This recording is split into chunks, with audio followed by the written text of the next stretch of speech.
بسم الله الرحمن الرحيم سلام قولا من رب رحيم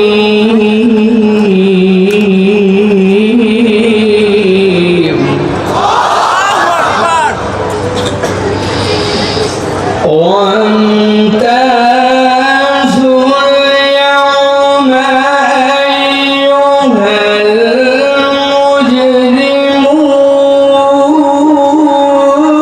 المجرمون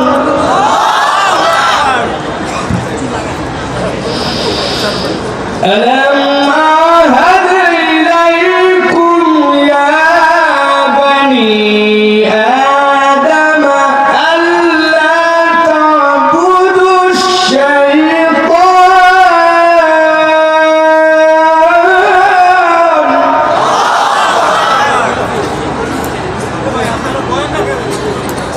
ألا تعبدوا الشيطان إنه لكم عدو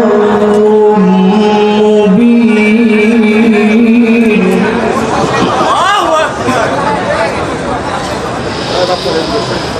ألم أعهد إليكم يا بني آدم ألا تعبدوا الشيطان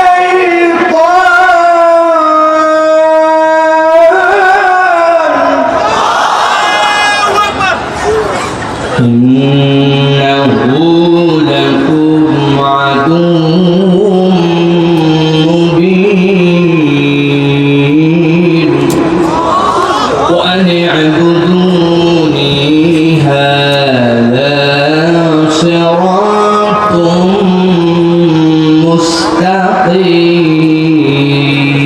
مستقيم وقال الله سبحانه وتعالى آمرا ومخبرا إن الله وملائكته يصلون على النبي يا أيها الذين آمنوا صلوا عليه وسلموا تسليما اللهم صل على محمد وعلى آل محمد كما صليت على إبراهيم وعلى آل إبراهيم إنك حميد مجيد اللهم بارك على محمد وعلى آل محمد كما باركت على إبراهيم وعلى آل إبراهيم إنك حميد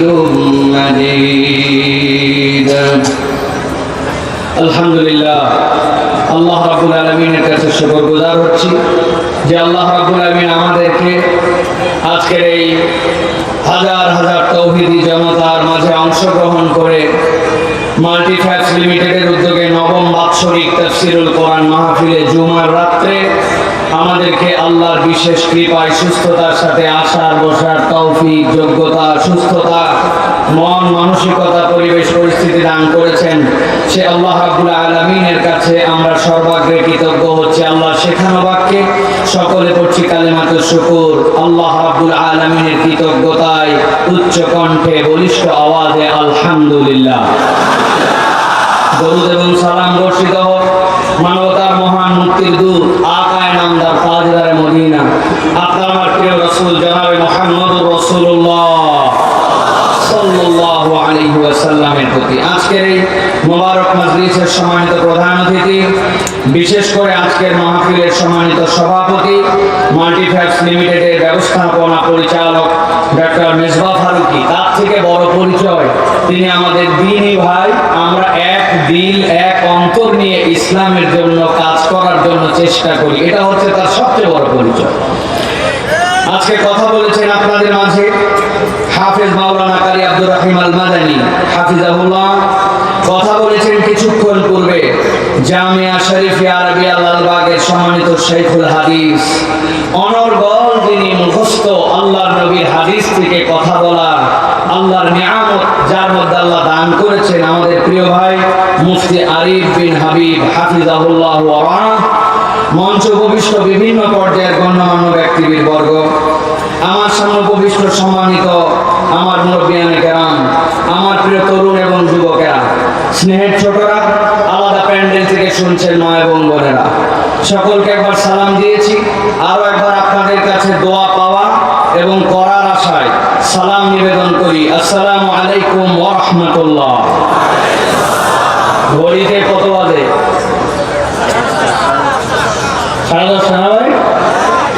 হিসাবে আমাদের 10:30টায় মাহফিল শেষ হয়ে যাওয়ার কথা, কিন্তু আপনাদের যানজট বিভিন্ন ধরনের পরিস্থিতির কারণে মাহফিলটা একটু দীর্ঘ হয়েছে। আমি দীর্ঘ সময় আপনাদের কাছে কথা বলবো না, নির্ধারিত প্রসঙ্গে নির্ধারিত বিষয়ে সংক্ষিপ্ত কিছু কথা আপনাদের কাছে রাখার জন্য চেষ্টা করব। আল্লাহ রাব্বুল আলামিন যেন এই কথাগুলি আমাদের দুনিয়া আখিরাতে নাজাতের ওসিলা হিসাবে এবং আমলের জিন্দেগিতে গঠন করার মতো মন মানসিকতা নিয়ে আমাদেরকে বাড়িতে যাওয়ার তৌফিক দেন, বলেন আল্লাহুম্মা আমিন। আচ্ছা বলেন তো, সেই মাহফিলের কথা মনে আছে যেই মাহফিলে আমি কথা বলেছিলাম, আমার পরে একজন আলোচক কথা বলেছিলেন, তার নাম কি মনে আছে আপনাদের? কত ছোট ছিলাম না, কত বছর হয়ে গেল আপনাদের এই জায়গায় এসেছিলাম আমরা। এই মাহফিলটা তখন থেকেই পুরা দেশের আলোচনার কেন্দ্রবিন্দুতে আসছে, ঠিক না? আজকেও ভাইয়ের সাথে কথা হয়েছে। তা আল্লাহ যদি তৌফিকে রাখেন আর আপনাদের যদি ভালোবাসা থাকে আর আমাদের মেজবা ভাই যদি বলে, তো আগামীতে যদি এরকম আবার হয় যে আব্দুল্লাহ সাইফুল্লাহর পরে আজহারি কথা বলবে, কেমন হবে? রাজি আছেন আপনারা? ইনশাআল্লাহ আপনারা আস্থা রেখেন আল্লাহর প্রতি আর মেজবা ভাইয়ের প্রতি। মেজবা ভাইয়ের সাথে অনেক সুসম্পর্ক, ভাই বললে ভাই আসবে, কিন্তু এই জায়গাতে কেমনে জায়গা হবে? মাঠ বড় জায়গায় নিতে হবে, ঠিক না? যে জায়গায় অন্তত 5-7 লক্ষ লোক নির্বিঘ্নে কথা শুনতে পারবে। আমরা মাল্টিফ্যাক্সের উদ্যোগে আগামীতে এরকম মাহফিল দেখতে চাই। আর এত বড় আয়োজন ভাই, লাগছে সন্ধ্যার সময়, শেষ 11টায়, মন ভরে। মাল্টিফ্যাক্স যদি একদিনের আয়োজন করে তাহলে বাংলাদেশে মাহফিল না হবে মিনিমাম 3 দিন লাগবে, ঠিক না? এত বাগান সাজায়া মেজবা ভাই মাগরিবের আগে উদ্বোধন করছে, 10টায় শেষ, প্যান্ডেল আরো মন খারাপ, ঠিক না ভাই? এই জন্য আমরা ইনশাআল্লাহ আগামীতে কোরআনের কথা শোনার জন্য বড় করে সুন্দর করে চমৎকার পরিবেশের আয়োজন যেন আল্লাহ করার তৌফিক দেন, সকলে দিল থেকে বলেন আল্লাহুম্মা আমিন। অনেকেই বলে কোরআনুল কারীম শুনে লাভ আছে না নাই? বুঝে বলেন। এই যে লাভ আছে বলছেন আপনারা, অনেক লোকজনের মন্তব্য ছিল যে কোরআনের মাহফিল শুনে আসলে মনে হয় তেমন লাভ নাই। আমি 2টা কথা কেবল কোট করতে চাই।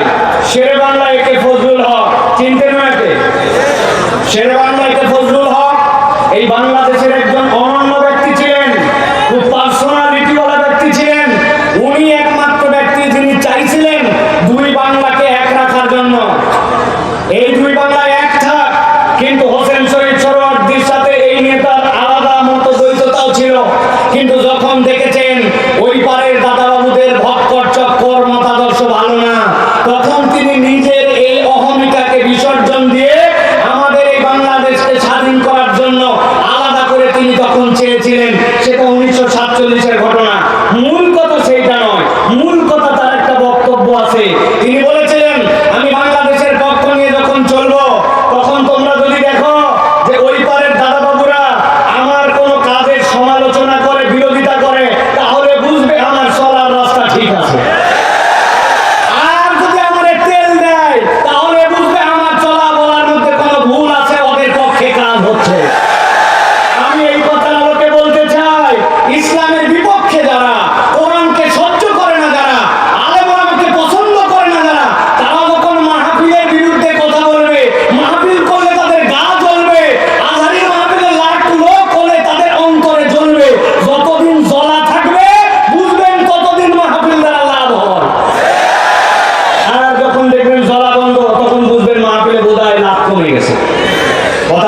ইসলামকে পছন্দ করলে এইটার মূল কাজ কি তুমি জানো নাকি? হাজার হাজার মানুষ আপনারা এসেছেন, লক্ষ লক্ষ টাকা খরচ করে আয়োজন হয়েছে, শীতের কুয়াশা মাথার উপরে পড়তেছে, নিচে আপনার ঠান্ডা, আপনি যেই জায়গায় আসলেন আল্লাহ বলছেন মূল পরিবর্তনটা কোথায় হবে তুমি জানো নাকি? আল্লাহ বলছেন বালনা উযিফু বিল হাক্কি আলাল বাতিল, এই হক, এই ঈমান, এই ইসলাম সে আঘাত করবে কোন জায়গায়? বাতিলের উপরে। আল্লাহ রাব্বুল আলামিন বলছেন, আল্লাহ মুসলমানদেরকে, কোরআনওয়ালাদেরকে, ঈমানদারদেরকে পরাজিত করার জন্য আনেন নাই, এই ইসলাম তোমাদেরকে বিজয় দিবে। তবে বান্দা জেনে রাখো এই পরিবর্তনটা কেমনে হবে জানো নাকি?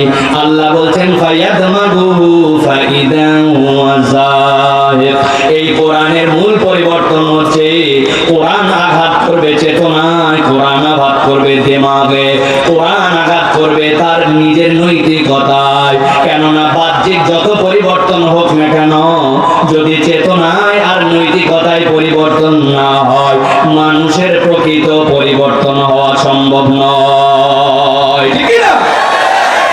দানগুণ শব্দের অর্থ ব্রেন, দানগুণ শব্দের অর্থ চেতনা। খুব সংক্ষেপ সময়ের আলোচনা, ঠান্ডা মাথায় কলিজাটা উজাড় করে দিয়ে বোঝার চেষ্টা করেন। আল্লাহ বললেন ফায়াদমাগু ফাইদা হুয়া যাহিক, এমন আক্রমণ হবে যে বাতিলকে আল্লাহ নিশ্চিহ্ন করে দিবেন। আমি অনেক সময় উদাহরণ দিয়ে বলি, বোঝানোর জন্য বলি, ঠান্ডা মাথায় কথাটা সারা জীবনের জন্য মনে রাখবেন। আপনার এই কাশিমপুর এলাকায় দুই ছেলে গন্ডগোল লাগাইছে, মারামারি লাগাইছে, লাগানোর পরে একজন আরেকজনের হাতের মধ্যে স্ট্যাম্প দিয়ে বাড়ি মারছে। যেই না স্ট্যাম্প দিয়ে বাড়ি মারছে, ওর হাত ভেঙে গেছে, সাথে সাথে হাসপাতালে ভর্তি করছে। হাসপাতালে ভর্তি করার পরে প্লাস্টার করার পরে গলার মধ্যে ওইটা ঝুলাই দিয়েছে। ডাক্তার বলছে আজকে অন্তত হাসপাতালে থেকে যান, আগামী কালকে আপনার যেতে হবে, কেননা একটা এক্সরে করে ঠিক মতো জোড়া লাগছে কিনা এটা দেখা লাগবে। রাত্রেবেলা ওই ছেলে গলার মধ্যে প্লাস্টার নিয়ে ঝুলানো, হঠাৎ করে ব্যথা এমন বেড়ে গেছে, কষ্টে অস্থির। এমন সময় ডাক্তার একটা পেন নাশক ইনজেকশন দিয়েছে, দেওয়ার পরে ওই ছেলের যখন একটু ব্যথা কমে গেছে, হাসপাতালের বেডে শুয়ে শুয়ে গলার মধ্যে বান্ধা হাত, আর চিন্তা করতেছে একবার খালি কাশিমপুরে আমি ব্যাক করে যাই, যে বেটা আমার এক হাত ভাঙছে, আল্লাহ বাঁচালে ওর দুই হাত। ভালো করে বুঝে থাকতে বলেন, হাসপাতালে শুয়েছে এরকম চিন্তা করতে পারবে কিনা? আরেকটা গন্ডগোল লাগার পরে পা ভাঙছে, পা ভাঙার পরে বলছে গাজীপুরে হবে না, ঢাকাতে নিয়ে চলে গেছে, যাওয়ার পরে ভর্তি করছে হাসপাতালে, 10 ইঞ্চি দুইটা ইট বেঁধে পায়ের মধ্যে ঝুলায় রাখছে। রাত্রেবেলা পায়ের ব্যথায় চিৎকার করে, ডাক্তার ইঞ্জেকশন দিছে, দেওয়ার পরে হাসপাতালে বন্ধুতে শুয়ে শুয়ে ভাবতেছি একবার খালি আমার পাটা ঠিক হোক, আর একবার কাশিমপুরে আমি ব্যাক করি, আল্লাহ যদি বাঁচায় রাখে যে এটা আমার পা ভাঙছে, ওইটার এক পা, ওর বাপের এক পা, ওর ভাইয়ের এক পা যদি না ভাঙি তো আমি ঢাকার পোলা না। কথা বুঝে থাকলে বলেন এই চিন্তা করতে পারবে কিনা? ভালো করে বোঝেন। আরেকটা গন্ডগোল লাগছে, লাগার পরে গন্ডগোল হতে হতে হাতের মধ্যে লাঠি ছিল, মাথার মধ্যে একটা বাড়ি মেরে দিছে। যেই না মাথার মধ্যে বাড়ি মারছে, ওই লোক অজ্ঞান হয়ে গেছে। অজ্ঞান হওয়ার পরে এরপরে তার হাতও ভাঙছে, পাও ভাঙছে, হাসপাতালে ভর্তি করার পরে হাতও প্লাস্টার করছে, পাও করছে, কিন্তু এখন পর্যন্ত জ্ঞান ফিরে নাই। গাজীপুরের মুসলমান বুদ্ধি কাটায় বলেন, যেই লোক কোমার মধ্যে চলে গেছে, যার চেতনা নাই, ও কার হাত ভাঙবে আর কার পা ভাঙবে এইটা চিন্তা করার মতো ক্ষমতা আছে। আল্লাহ রাব্বুল আলামিন বলছেন বাল্লা কুযিবু বিল হাক্কি আলাল বাতিল ফায়াদমাগু ফাইদা হুয়া যাহিক ওয়া লাকুমুল ওয়াইলু মিম্মা তাসিফুন।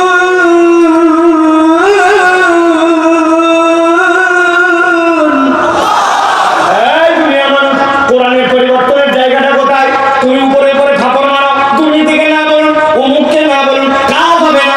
আল্লাহ বলছেন বাল্লা কুযিবু বিল হাক্কি আলাল বাতিল, এই কোরআন তো আঘাত করবে ওই জায়গাতে, তার চেতনাকে পরিবর্তন করে দিবে। একবার যদি মানুষের চেতনার মোরালিটির জায়গায় পরিবর্তন হয়, ওই পরিবর্তন দিয়ে দেশ পরিবর্তন করা সম্ভব। নচেত কেবল সোনার বাংলা ডায়লগ দেব, সোনার বাংলা পরিবর্তন হবে না, দিন দিন চোর গুনা ডাকাত হবে। ঠিক না?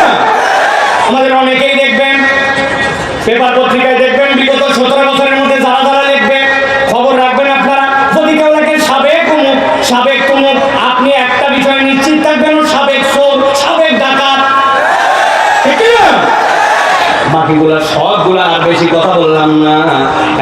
আসতে হবে। আমি যে পরিবর্তনটা চাই হই হই করে হবে না। পরিবর্তন যদি করতে হয় আল্লাহর ভাষায় কোরআন দিয়ে পরিবর্তন করা লাগবে। ঠিক না? নাকযিবু বিল হক, এই হকের তাফসীর করছেন ঈমান, ইসলাম। এই হকের তাফসীর হচ্ছে কোরআন। অথবা আপনার চেতনায় যদি কোরআন দিয়ে পরিবর্তন না হয়, আপনি যত পরিবর্তন করতে চান একটাও এগুলা প্রপারলি কাজ করবে না। ঠিক না? কথা আমরা একটা প্রমাণ দেখেছি। আমি অনেক জায়গায় বলেছি দুর্নীতিকে না বলুন, এইটার জন্য ব্যানার করতে হবে, ফেস্টুন করতে হবে, স্টিকার লাগাতে হবে, পেপার পত্রিকায় বিজ্ঞাপন দিতে হবে, টিভিতে আলাদা বিজ্ঞাপন চালাতে হবে। কি জন্য? দুর্নীতিকে না বলুন। বাজেট কত? 10 কোটি। এখন যেই 10 কোটি টাকা দুর্নীতিকে না বলুন বাজেট হয়েছে 8.5 কোটি টাকা খেয়ে ফেলেছে। দুর্নীতিকে না বলুন যদি আপনার অবস্থা খারাপ হয়, তাহলে অবস্থাটা আসলে কি বুঝছেন না প্রিয় ভাইয়েরা? আপনি মনে করছেন যে আপনি বিরাট বড় সিসিটিভি লাগাবেন, লাগায় বিরাট কাম করে ফেলছেন। জি না, সিসিটিভির অভিজ্ঞতা আমার আছে। 5-7 বছর আগে আমার পাসপোর্ট রিনিউ করার জন্য গেছি। 6 মাসের নিচে মেয়াদ না থাকলে ভিসা লাগায় না। আমার এমার্জেন্সি পাসপোর্ট রিনিউ করা দরকার। আমার একজন বলছে হুজুর যাচ্ছেন পকেটে কিছু মালপানি নিয়ে যান, ফিরি কাজ হয় না। আমি প্রস্তুতি নিয়ে গেছি, যাওয়ার পরে দোতলায় অফিস ঘুরে অনেকক্ষণ ঘুরাই, টাকাও চায় না, কাজও করে না। অনেকক্ষণ পরে বলছে নিচে চলেন। দোতলার থেকে যখন নিচতলায় আমাকে নিয়ে আসতেছে, এই যে দোতলার থেকে নিচতলা আসার সময় এক সিঁড়ি, এরপরে ল্যান্ডিং, তারপরে আরেকটা সিঁড়ি থাকে। ওই একতলার এক ধাপ সিঁড়ি পার করে ল্যান্ডিং এর ওখানে এসে বলতেছে হুজুর কিছু দেন।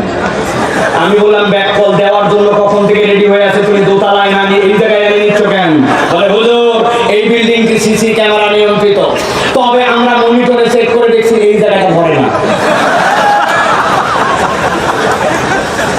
তাহলে দুর্নীতিকে না বলুন আর সিসি ক্যামেরা দিয়ে কাম হবে?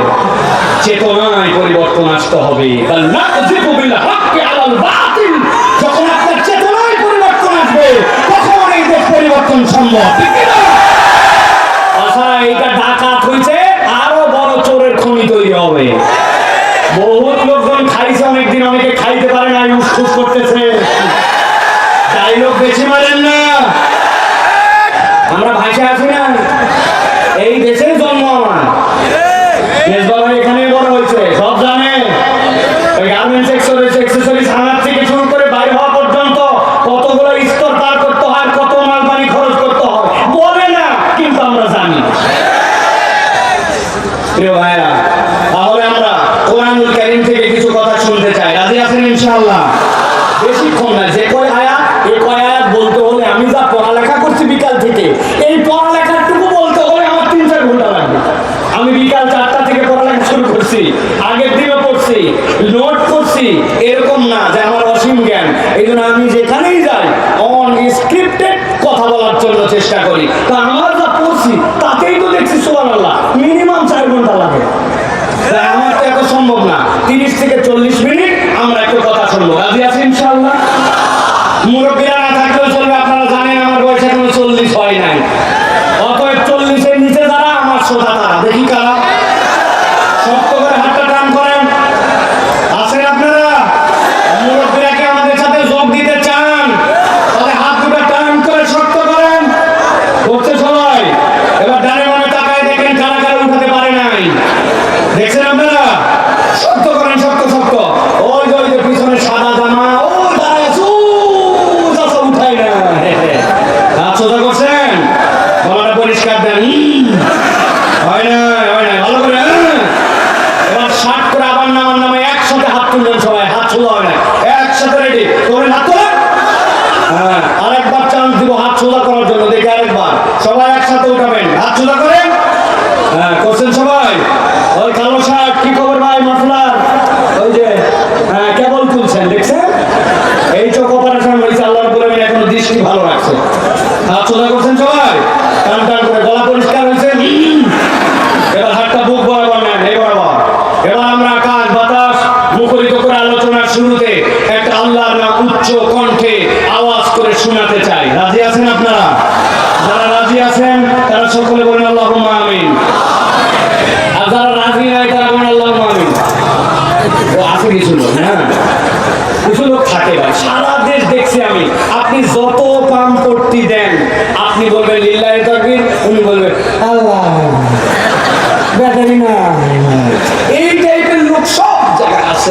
এদের অন্তরের মধ্যে যে কি হয়েছে কেবল আল্লাহই জানে। এখন একটু হিম্মত করে তাকবীর দিতে পারবেন ইনশাআল্লাহ? হাত বুক বরাবর আছে। আমি যখন লিল্লাহি তাকবীর বলবো তখন হাত দুটো উপর দিকে ছুঁয়ে দিতে হবে, পারবেন ইনশাআল্লাহ? রেডি সবাই? দেখে তো তাকবীর দেন। লিল্লাহি তাকবীর, লিল্লাহি তাকবীর। আল কোরআনের আলো, আল হাদিসের আলো, তোমার নেতা আমার নেতা, তোমার নেতা আমার নেতা, আলেম ওলামা যেখানে লিল্লাহি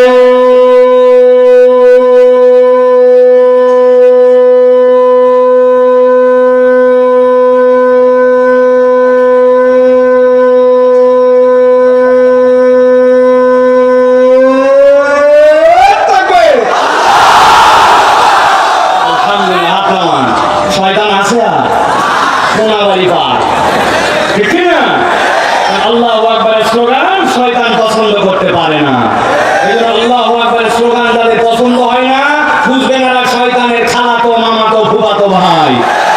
আল্লাহু আকবারের স্লোগানের সাথে যাদের সম্পর্ক নাই, তাদের সাথে বাংলার মুসলমানের কোনো সম্পর্ক নাই।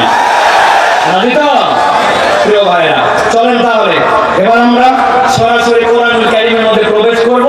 আয়াত বাই আয়াত জাস্ট একটু করে অনুবাদ আর অল্প একটুখানি কিছু কথা এখান থেকে আমরা শুনে যাওয়ার জন্য চেষ্টা করব। আজ দেরি না করে বিতাড়িত শয়তান থেকে আশ্রয় প্রার্থনা করে দাঁড়ায় বসে জায়গা পাইছেন পান নাই, দূরে কাছে যে যেখানে সকলে একসাথে পড়েন আউযু বিল্লাহি মিনাশ শাইতানির রাজিম বিসমিল্লাহির রাহমানির রাহিম ওয়া ইয়াকুলুনা মাতা হাযাল ওয়া'দু ইন কুনতুম সাদিকিন মা ইয়ানজুরুনা ইল্লা সাইহাতান ওয়াহিদাতান তাখুযুহুম ওয়া হুম ইয়াখিসসিমুন। আল্লাহ রাব্বুল আলামিন বলছেন, ও আমার হাবিব, আপনি যখন দ্বীনের দাওয়াত নিয়ে মক্কার কাফির মুশরিকদের কাছে গেলেন, আপনি যখন দ্বীনের কথা তাদেরকে বুঝালেন, ঈমানদারদের মধ্যে থেকে আল্লাহ যাদের অন্তরে হেদায়েত দিয়ে দিলেন, ওই মানুষগুলা দ্বীনের দিকে চলে আসলো। কিন্তু যাদের অন্তর বক্র, যাদের হৃদয়ের মধ্যে আল্লাহ আলো দেন নাই, ওই মানুষগুলা নানান ধরনের বিভ্রান্তিকর প্রশ্ন আপনার কাছে করতে শুরু করলো। এর মধ্যে একটা প্রশ্ন তাদের ছিল, আপনি বারবার বলেন পরকাল আছে, সেই জায়গায় যাওয়ার পরে হিসাব নিকাশ হবে, পরকাল নামক একটা দিবসে সকলকে উঠতে হবে, আল্লাহর সামনে মুখোমুখি হতে হবে। আল্লাহ নবী এমনি এমনি এটা বলেন নাই, আল্লাহ নবী সাল্লাল্লাহু আলাইহি ওয়াসাল্লাম বুঝে সুঝে আল্লাহর পক্ষ থেকে এটা বলেছিলেন। কেননা যদি পরকাল না থাকে, দুনিয়ার কোন মানুষ প্রপারলি যেরকম তার প্রাপ্তিটা পায় না, সেরকম দুনিয়ার মানুষের যদি কোনো শাস্তিও হয়, তাহলে ওই শাস্তিটাও দুনিয়ার বুকে মানুষ প্রপারলি পায় না। কথাটা বোঝেন নাই? ঠান্ডা মাথায় বোঝেন। দুনিয়ার বুকে কোনো একটা মানুষ তিনটা মানুষকে হত্যা করে ফেলেছে, একজনের ফুপা, একজনের খালু আর একজনের বাবা। এক ব্যক্তি তিন মানুষকে হত্যা করার পর বিচার হয়েছে। বিচার হওয়ার পরে যিনি দায়িত্বে ছিলেন তিনি সঠিকভাবে তদন্ত রিপোর্ট করেছেন, যিনি বিচারক ছিলেন তিনি সঠিক বিচারক করেছেন, বিচার করেছেন, তার হত্যার জন্য ঘোষণা হয়ে গেছে। সেই নয় ব্যক্তিকে কোন একদিন রাত্রে 12:01 ফাঁসি দেওয়া হয়েছে। এই খবর শোনার পরে যেই লোকের বাপ মা ছিল, ওই লোক খবর পায় লাফ দিয়ে উঠে বলছে, আমি আমার বাপ হত্যার বিচার পেয়ে গেছি। এখন যার ফুপা মারা গেছে আর খালু মারা গেছে, ওই দুইজন খবর পাইছে, পাওয়ার পরে বলছে কি রে মারলো ওই লোক তিনজন, আর ওই লোক বলার বাপের হত্যার বিচার পাইছে। বিচারকের কাছে যাওয়া কঠিন। কোন কৌশলে যদি বিচারকের কাছে যেও পড়ে, যাওয়ার পরে যদি বলে বিচারক তিনজন লোককে মেরেছিল, আপনি তাকে হত্যার রায় দিয়েছেন, খুব ভালো কথা, কিন্তু যেই লোকের বাপ মারা গিয়েছিল ওই লোকের দ্বারা ওই লোক বলছে নেই বিচার পাইছে, তাহলে আমার খালু আর ফুপার কি হলো, আপনি একটু বিচার করে দেন। ঠান্ডা মাথায় বুঝে থাকলে বলেন তো, দুনিয়ার কোন মানুষকে একবার যদি ফাঁসি দেওয়া হয়, ওই ফাঁসি দেওয়ার পরে দুনিয়ার কোন আদালত বা দুনিয়ার কারো ক্ষমতা আছে নাকি দ্বিতীয়বার ওই ব্যক্তিকে জীবন দিয়ে তার বিচার করা?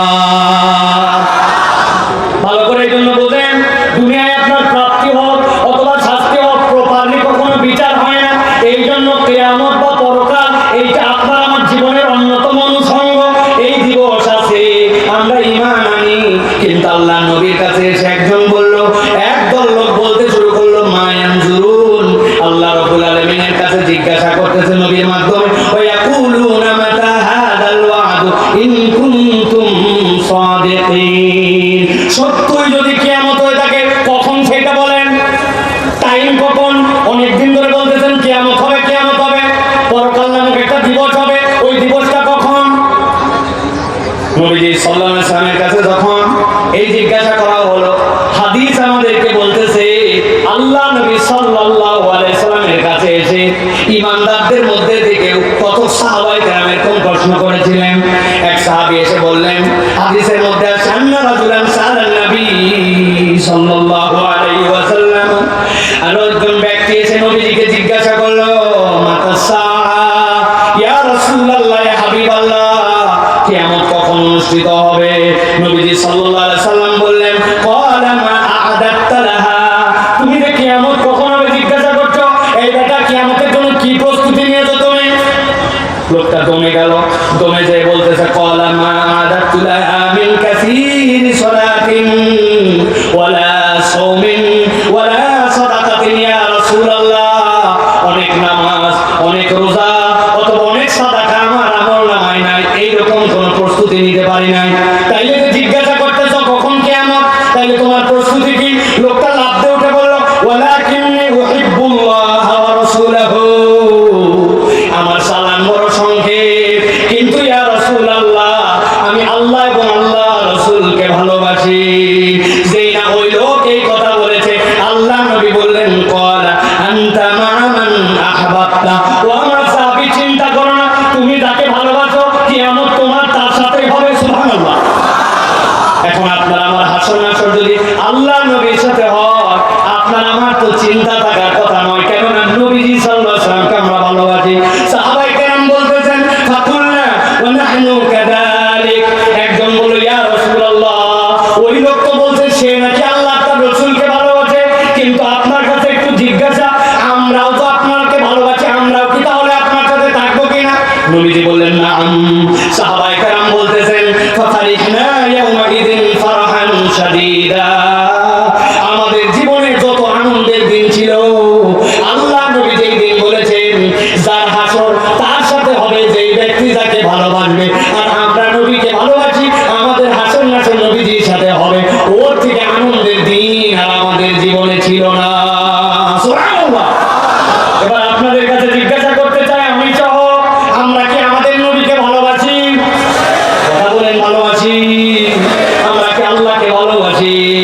তাহলে আজকের মাহফিল সাক্ষী হোক যে আল্লাহর সাহাবীরা যেরকম, আল্লাহ নবী সাহাবীরা যেরকম খুশি হয়েছেন যে তার সাথে নবীর হাসর নাসর হবে, আমরাও আশাবাদী আমাদের সাথে আমার নবীর হাসর নাসর হবে।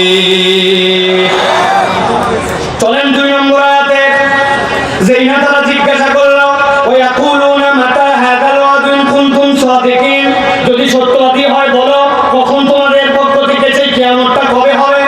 আল্লাহ বলছেন, মা ইয়ানজুরুনা ইল্লা সাইহাতান ওয়াহিদাতান তাখুযুহুম ওয়া হুম ইয়াখসিমুন, আল্লাহ বলছেন এমন একদিন কিয়ামত তোমাদের সামনে আসবে, এমন সময় তোমাদের সামনে কিয়ামত আসবে, তোমাদের সামনে হাজির হয়ে যাবে, একটা মাত্র শব্দ তোমাদের কাছে আসবে, মনে করতেছো কিয়ামত ঘটানো বোধহয় বিরাট কোনো ব্যাপার।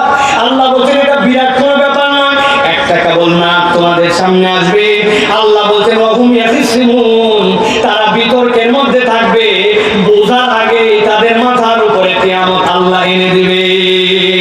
আল্লাহ বলছেন, ফালা ইয়াস্তাতিউনা তাওসিয়াতাও ওয়ালা ইলা আহলিহিম ইয়ারজিউন, আল্লাহ বলছেন তোমাদের কিয়ামত এমন ভাবে এসে যাবে যে তোমরা যে ওসিয়ত করবে তোমাদের সন্তানের কাছে যে আমি একটা বিপদে পড়ছি, আমারে উদ্ধার করো, অথবা তোমার জন্য এই সম্পদ রেখে গেছি, তুমি এটাকে ইউটিলাইজ করো, আল্লাহ বলছেন তারা ওসিয়ত করার সময় পাবে না, পরিবারে ব্যাক করে আসারও সময় পাবে না। মুফাসসিররা ব্যাখ্যা করছেন এর দ্বারা যে বান্দা তুমি যদি ইসলাম থেকে দূরে সরে থাকো, আল্লাহ থেকে গাফেল থাকো, তোমার উপরে যখন দিন এবং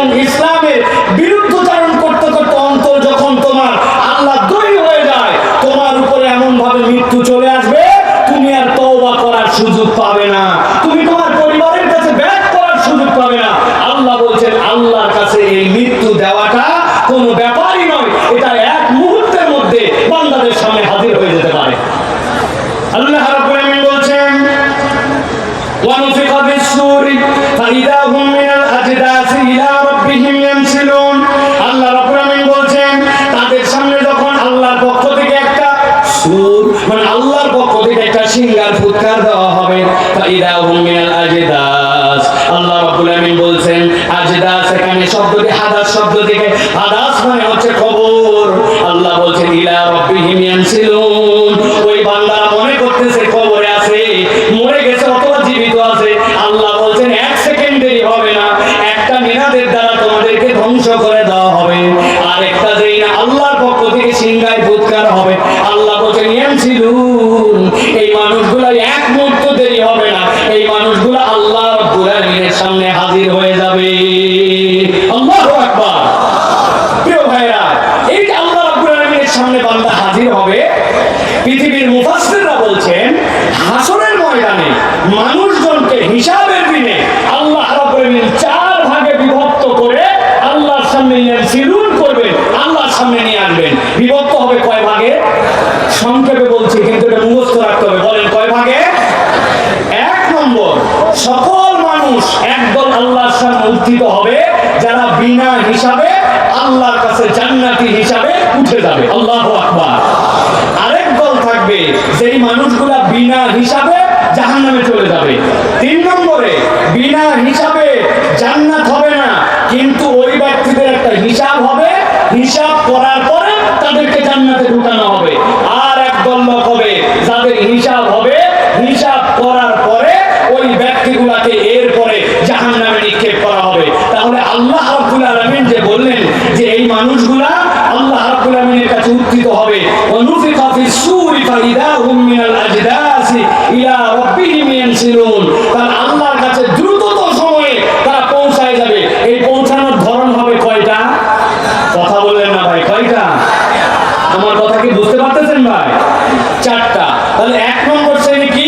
বিনা হিসাবে যারা জান্নাতের মধ্যে চলে যাবে। সংক্ষেপ করে বলি, খেয়াল করেন। আল্লাহ রাব্বুল আলামিন বলছেন এই বিনা হিসাবে জান্নাতি কারা হবে? ইল্লা মান তাবা ওয়া আমানা ওয়া আমিলা আমালান সালিহা ফাউলাইকা ইউবাদদিলুল্লাহু সাইয়্যাতিহিম হাসানাত ওয়া কানা আল্লাহু গফুরার রহিমা। আল্লাহ বলছেন এক শ্রেণীর লোক, যেই মানুষগুলা তাইব, যারা আল্লাহর কাছে সব সময় ক্ষমা চায়।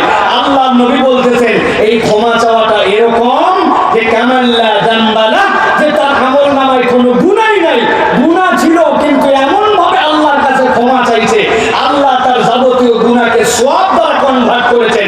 কনভার্ট করে আল্লাহ রাব্বুল আলামিন তার তওবা কবুল করে ওই ব্যক্তির মৃত্যু আর ওই ব্যক্তির জান্নাতের মধ্যে কোনো বাধা রাখেন নাই। সুবহানাল্লাহ বলেন। তাহলে বলেন তো ভাই, সবচেয়ে সহজ আল্লাহর কাছে জান্নাতে যাওয়ার উপায় কি? বিনা হিসাবে যাওয়া, ঠিক কি না? এখন আমাদের তো তওবা করার সুযোগ আছে না? আছে কি না? আছে। তাহলে এটা মুখস্থ রাখতে হবে যে বিনা হিসাবে জান্নাতীদের দলে আমরা অন্তর্ভুক্ত হতে চাই। আল্লাহ রাব্বুল আলামিন বলতেছেন ওয়াল্লাযীনা ইউহাদুনাল্লাহ ওয়া লা ইয়াদউনা ওয়া লা ইয়া'বুদুনা ইলাহান গায়রা।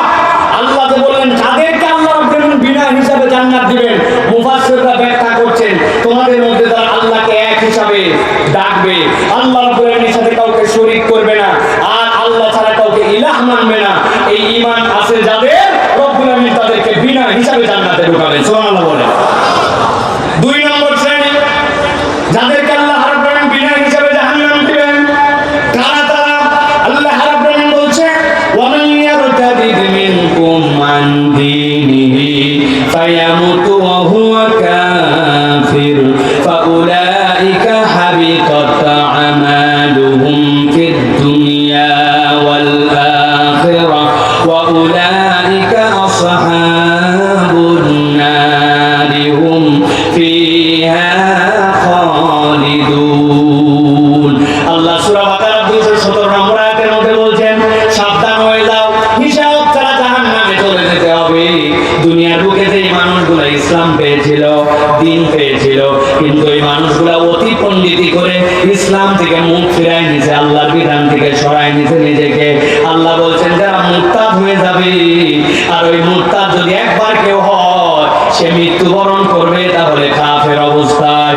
আল্লাহ বলছেন ফাউলাইকা হাবিতাত আমালুহুম ফিদ দুনিয়া ওয়াল আখিরাহ। আল্লাহ দুনিয়া আখিরাতে তার যত আমল আছে সবগুলাকে ধ্বংস করে দিবেন, আর এই ব্যক্তিগুলাকে রব্বুল আলামিন বিনা হিসাবে জাহান্নামের মধ্যে ঢুকায় দিবেন। অতএব দিনের বুঝ আসার পরে কখনো আল্লাহর দিক থেকে মুখ ফিরায় নেওয়া যাবে না। আমাদের অনেক মানুষ আছে আগে নামাজ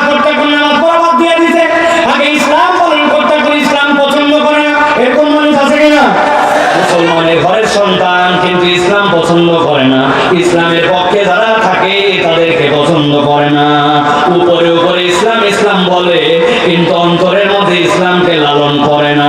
এইরকম হাজার হাজার নামদারি মুরতাদ মুসলমান আছে।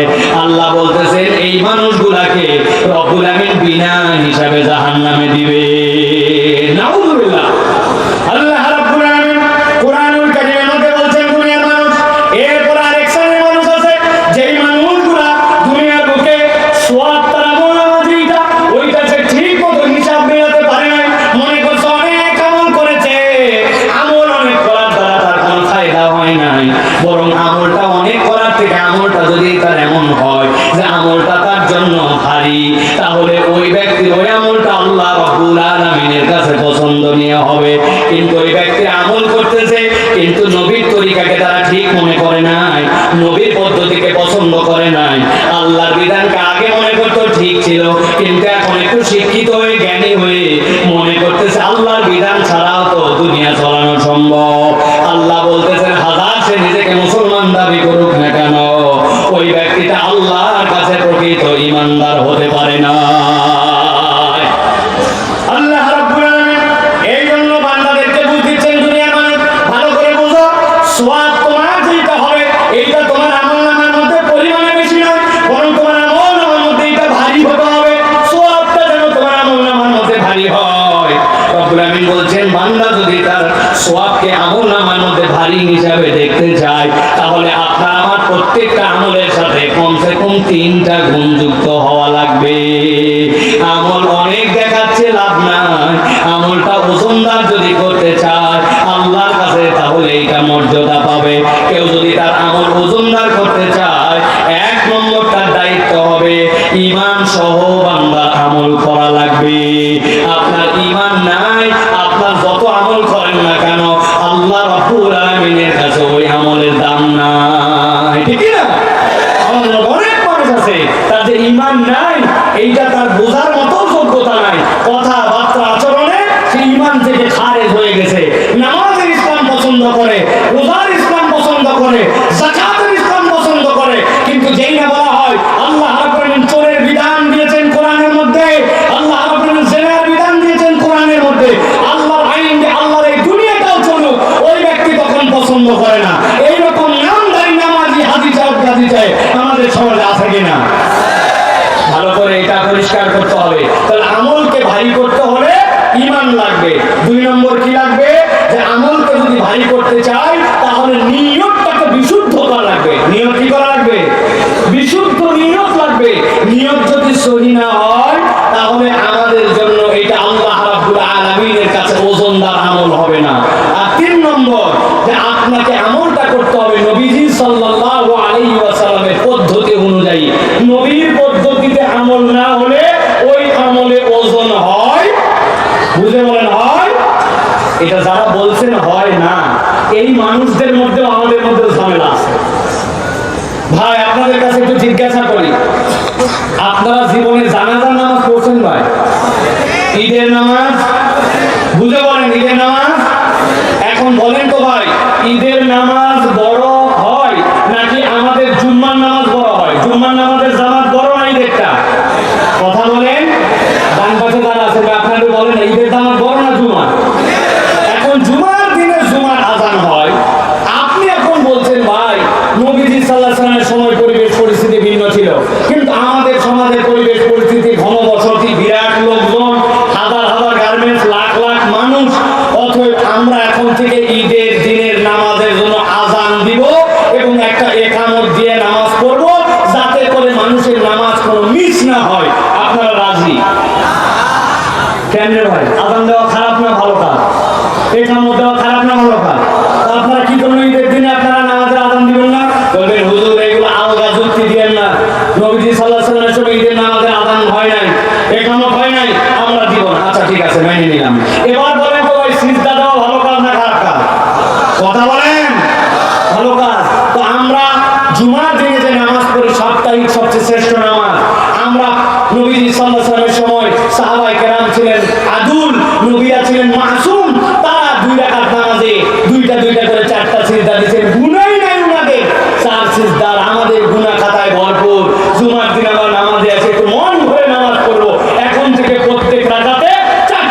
কেউ নাই? আচ্ছা, 4টা না দেয়, 3টা তো দিবে না, তারা 3টা দিবেন না? কেন দিবেন না? বলবেন হুজুর এই সকল আলগাওয়াজ বাদ দেন, নবীজি সাল্লাল্লাহু আলাইহি সাল্লাম কিভাবে নামাজ পড়া লাগবে আমাদেরকে দেখাই দিয়ে গেছেন, জুমার দিনে সিজদা দেওয়া যত ভালো কাজ হোক আমি কখনো 4 সিজদা দিব না। যেই লোক নামাজের মধ্যে 4 সিজদা দিবে না, যেই লোক ঈদের দিনে আযান দিবে না, যেই লোক ঈদের দিনে ইকামত করবে না, কেননা এটা নবীর তরিকার বাইরে, ওই লোকই এমন এমন কাজ করে যেটা নবীর তরিকার নাই। আমরা আবার বললে উল্টা আবার ইমাম সাহেবের চাকরি নাই। নামাজের পরে বলতে মোনাজাত করা লাগবে, বলতে নবীজি জীবনে সম্মিলিতভাবে সাহাবায়ে কেরামকে নিয়ে মোনাজাত করে নাই, বলছে আমার হুজুর বোঝে নাই, আগের ইমাম বুঝতো না, কোথা থেকে ইমাম নিয়েছে, ইমাম খাদা আছে কি না? কেন নবীজি সাল্লাল্লাহু আলাইহি সাল্লাম করেন? উনি যুক্তি দিয়ে বলছে আপনি ঈদের আযান দিবেন না, কিন্তু আপনি নামাজের পরে সম্মিলিত মোনাজাত ছাড়বেন না। আছে কি না এরকম লোক? বহু এরকম লোক পাওয়া যাবে। অতএব আজকে ভালো করে জেনে নেন, আমলের ওজন যদি বাড়াতে চান ঈমান লাগবে, আর আপনার জন্য নিয়ত সহি করা লাগবে, আর 3 নম্বরে নবীর তরিকায় হতে হবে। এর বাইরে যদি হয় ওই আমল আল্লাহর কাছে গ্রহণ হবে না। তাহলে আল্লাহ বলেন বিনা হিসাবে এক দলকে জান্নাতে দিবেন, আরেক দলকে বিনা হিসাবে জাহান্নামে দিবেন। আল্লাহ রাব্বুল আলামিন বলছেন ফাম্মা মান সাকুলাত মাওয়াজিনুহু ফাহুয়া ফি ঈশাতির রাদিয়া। রব্বুল আলামিন বলছেন তোমাদের মধ্যে যাদের ওজনটা ভারী হয়ে যাবে, রব্বুল আলামিন ওই মানুষগুলোকে আল্লাহ রব্বুল আলামিন জান্নাতের মধ্যে দিবেন। কোন মানুষ তারা? যাদের আমলনামার মধ্যে গুনাহ ছিল, যাদের আমলনামার মধ্যে অপরাধ ছিল, কিন্তু ওই মানুষগুলা কখনোই আল্লাহদ্রোহী হয় নাই অথবা আল্লাহকে অস্বীকার করে নাই। আল্লাহ ওই বান্দাগুলার হিসাব নেবেন, তবে হিসাবের মধ্যে 3 গ্রেডের মধ্যে যদি বান্দা টিকে যায়, রব্বুল আমিন ওই বান্দাগুলাকে ক্ষমা করে দিয়া ওই বান্দাগুলার জন্য জান্নাতে যাওয়ার ব্যবস্থা করে দিবেন। সুবহানাল্লাহ। আপনি অনেক সময় বাজারে মাছ কিনতে যান, ভালো করে বোঝেন আমরা কোন আয়াতের মধ্যে আছি। ফালা ইয়াস্তাতিউনা তাওসিয়াতাও ওয়ালা ইলা আহলিহিম ইয়ারজিউন। আল্লাহ রাব্বুল আলামিন এই আয়াতে কালিমার আলোকে ভালো করে বোঝেন। আল্লাহ বলেন আমার সামনে তোমরা উদিত হবে। এখন রব্বুল আলামিন দেখছেন ওই বান্দার আমলনামার মধ্যে গুনাহ আছে, ওই বান্দার আমলনামার মধ্যে সওয়াব আছে, কিন্তু রব তারপরে কি হিসাবে তাকে ক্ষমা করে দিচ্ছেন। আপনি বাজারে গেছেন মাছ কেনার জন্য, যাওয়ার পরে বলছেন আমি তাজা মাছ ছাড়া কিনবো না। দেখবেন সুন্দর করে বাজারের মধ্যে এখন মাছগুলা পানির মধ্যে ভিজায় রাখে, পানির মধ্যে জেতা মাছ আছে, ঠিকই না? ওখান থেকে একটা মাছ আপনি উঠাইছেন, উঠাই বলছেন আমার জন্য ওজন করে দাও। যেই না ওজন করতেছে আপনি বলছেন ভাই ওজন যাই করো পানি দামের মধ্যে না যায়, পানি একটু কম দেওয়ার চেষ্টা করো। পানি কম দেওয়ার জন্য যেই না আপনি বলেছেন, তারপরেও যখন আপনি 2 কেজির মাছ নিবেন, ওর পেটের মধ্যে পানি, ওর ফুলের মধ্যে পানি, ওর মাথার মধ্যে পানি, আপনি না চাইলেও তার মধ্যে 20 গ্রাম 30 গ্রাম 40 গ্রাম পানি ওজনের মধ্যে গেছে। আপনি মাছ কিনছেন 1000 টাকা কেজি, কিন্তু আপনাকে বাধ্য হয়ে ওর সাথে পানিটাও কিনতে হয়েছে একই দামে, ঠিক না?